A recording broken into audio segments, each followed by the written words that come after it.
I am here with Katharine Gammon. Thanks so much for joining us, Katharine. Thank you for having me. I'm excited.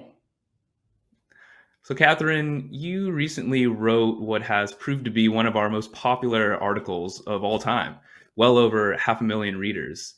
It may or may not have had something to do with the headline, "You eat a credit card's worth of plastic every week," a line that we lifted straight from the story. Do you have a sense of why your story might have drawn so many readers? I think it's because so many people hear about microplastics when it pertains to the oceans or to streams or to the environment. But of course, we are part of the environment and we are also ingesting and inhaling these tiny pieces of plastic. And so I think there's just a curiosity about what happens within our bodies when we eat these things or breathe them in, what they do to different organs, what they might mean for our futures. And there's still so much unknown, but what I get into in my story is the research that has been done and what the sort of the sketches, the outlines of what might be going on inside our bodies. You start the story off by telling us that someone named Martin Wagner was annoyed that his colleagues were always talking about microplastics in the ocean. Who is Martin Wagner, and what did you learn from him in the process of reporting your story? Martin Wagner is a biologist and researcher in Norway, and he has been studying microplastics in many environments, including in human health, for more than 10 years, which is long for microplastics. We didn't even have that word until relatively recently.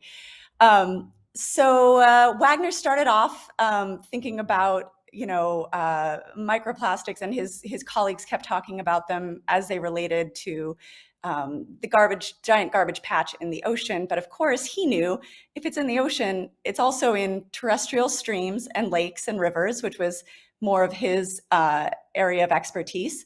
And from there, of course, it's also in human bodies. So he started to do research around the effects of microplastics in humans. And he's part of a big group of researchers sort of doing meta studies of science that have been able to find sort of broad inklings, like I said, of the effects, some of these effects of plastic on our bodies. Mm. So, what do scientists know about the health effects of all the plastics we're consuming? Yeah, it's a great question. We know that plastics get stuck in different parts of our bodies. And from the fish scientists, we know that they end up in guts and gills. And so, what are the guts and gills of humans? They end up in our lungs, and they end up in our GI tract, in our sort of stomach and intestines. And their effects aren't good. They can cause inflammatory response, which means the body rushes in to sort of fight this foreign invader, and it causes some inflammation around the areas where these microplastics are stuck. It also might cause some more systemic problems in endocrinology and other areas. From a study of workers in a nylon plant in the 1990s, we know that inhaling a lot of these fibers can cause cancer in the lungs. So, I think, again, we're just scraping the surface to understand the effects, but it doesn't seem to be everywhere in the body. It seems to be sort of pinpointed to specific organs and specific systems. And what does the policy side of things look like? You spoke to someone who's working on trying to craft ways to devise laws around how much exposure we should be safely having. Can you say a little bit about that? Yeah, I spoke with Scott Coffin, who works for the state of California as the technical lead on the commission to sort of like build regulations around microplastics in drinking water. And we talked about a recommended daily allowance, which probably isn't quite the right term, but it's a maximum intake per day of allowed plastic, and how right now that doesn't exist. but it may become possible in the next few years, given the rate of the science that is happening around this. So what regulators would like to do is to find out exactly how many microplastic particles we are ingesting or inhaling, and put a cap on that to say this number is allowed, and above this number is really not good for you. And we're not able to say that right now. They've only quantified how much microplastics are in about 40% of our diet. So we know that there's microplastics in salts and honey and drinking water and beer. But there's a lot of parts of the diet, like grains and vegetables, that we don't know exactly how much plastic we are consuming from that. We know that there are plastics in seafoods and mussels and things, from the oceans. But we need to quantify how much plastic is in the whole of our diet before we can kind of set a daily allowance of plastic particles. Yeah, and plastic just seems to get everywhere. I think you mentioned that scientists have found microplastics in Antarctica and like at the top of mountains. Maybe it was Mount Everest. They've been found in the placentas of pregnant women. Like, there's hardly a place where these things can't be found.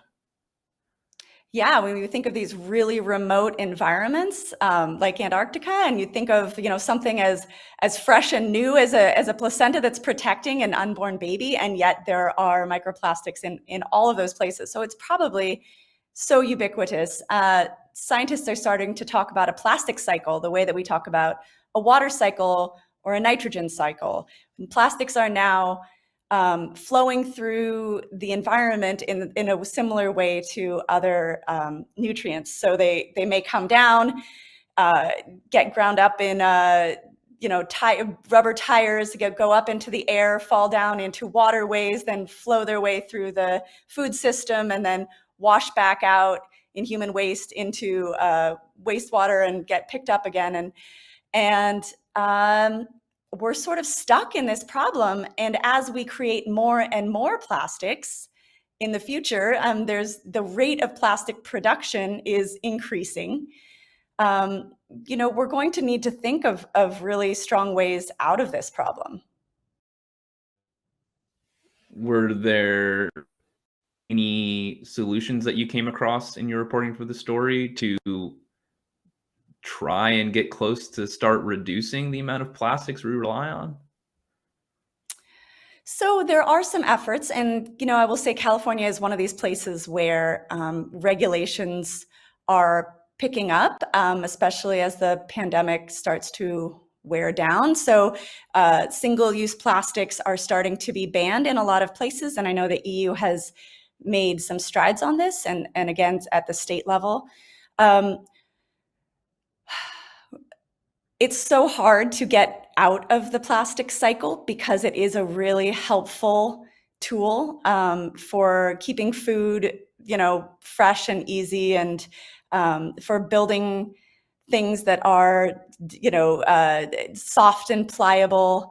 There's a lot of good to plastics, but we need to start consuming less, and especially single-use plastics. So there are, regulatory efforts to try to ban or reduce the amount of single-use plastic in things like takeout foods and containers. And I know some grocery chains are sort of switching from, or not grocery chains, like food companies are switching from plastic packaging to paper packaging. I know Nestle in the EU is making some efforts on the paperification of like candy wrappers and things like that. But we have a really long way to go to tackle this enormous issue. Mhm. Have you changed anything you do in your own life to avoid this problem? I remember one thing that stuck out to me was the amount of microplastics that you're exposed to momentarily, but still, when you clean out the dryer lint, when you're drying your clothes. I never thought about that before, but now I'm tempted to like wear my mask when I do that, just because I don't know what I'm inhaling when I open that lint filter.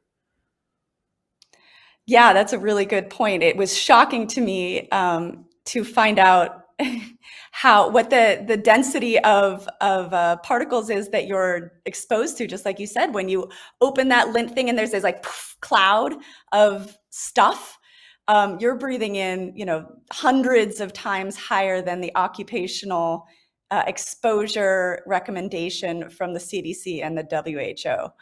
But of course, that's a very short exposure. I try to open the door. My laundry is in my garage. I try to open the door and have ventilation when that happens. But the other way that I have changed as a result of doing this story is I have small children and I try to get them to eat vegetables. A lot of time, the easiest thing is to open one of those steam in a bag veggie things of broccoli or cauliflower or peas and just throw it in the microwave. Well, Scott Coffin with the state of California, I directly asked him this question, and he said, that's a terrible idea. He said, oh, although we don't know all the risks yet, like take the 30 seconds, take the veggies out of the steam in a bag, put them into a microwave safe ceramic bowl, and steam them that way with a lid on it. And don't steam in a bag. So steam in a bag is now out of my repertoire. That's good to know. I have young children too, so I will let my wife know that. I don't know if we were steaming in a bag often, but that'll be something to avoid. And also another thing is that even masks themselves shed microplastic, right? I think you mentioned the story that the only one that wasn't shown to do this was the KN95s. That's correct. I mean, a lot of us have been in masks for the last 2 years, and those masks actually shed more microplastic particles than they prevent going into your body. Of course, that's not the point of masks. The point of masks in the past 2 years has been to prevent viral transfer. So I'm not going to say don't wear a mask. It's a absolutely essential prevention mechanism, even at this point in the pandemic. However, it is interesting to note that a lot of those masks, because those little tiny fibers come off and they're very close to your airways, you are breathing them in. Except for the KN95. That was a recent study that showed that. So the KN95s keep out more particles than enter your airways. And again, I don't want to say like breathing in particles is always bad, because most of them are expunged by your body very quickly, but some can get stuck in there, some small fraction, and of course that can be of concern over a long term, over a lifetime, that sort of thing. Right. And talk a little bit about some of the evidence on how it affects our reproductive system. I think there were some studies showing it had an impact on sperm growth or sperm's ability to find an egg. Yeah. So again, this is emerging research, and there's definitely both sides. There are people that feel like these effects are really strong, and there are others that feel like we don't know enough to ring the alarm bells on the endocrine and reproductive effects of microplastics. But what is known is that certain chemicals that are in plastic softeners, like BPA, can be endocrine disruptors.